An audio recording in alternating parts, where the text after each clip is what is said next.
Well, Imtiaz Gul is a security analyst and executive director for the Islamabad-based Center for Research and Security Studies. He joins us now to talk more about what Trump had to say about Pakistan's role in Afghanistan. Thanks so much for joining us. How should and how will Pakistan respond to Trump's demand for it to step up and fight extremist groups in Afghanistan?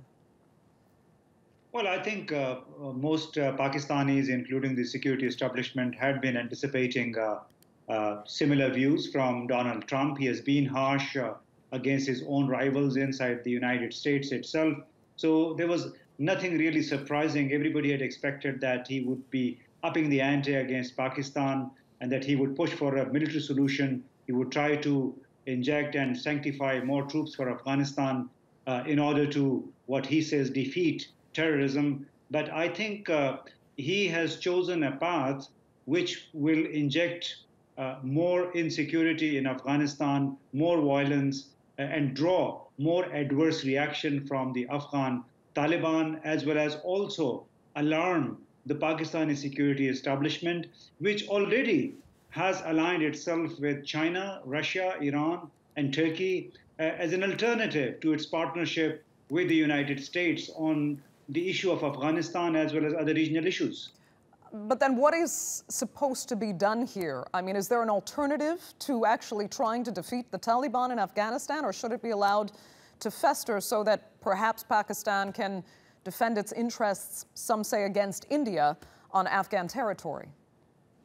Well, I think both India and Pakistan are caught up in a proxy war through Afghanistan. Much of violence that takes place in Pakistan is coming through Afghanistan, if you were to believe the Pakistani security officials.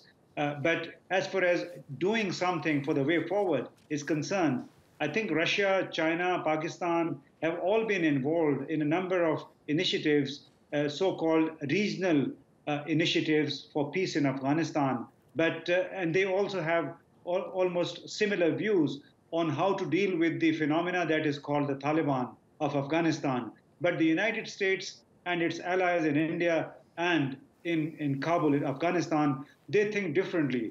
They seem to be believing in a military approach, which has failed so far with 150,000 troops for most of the last decade.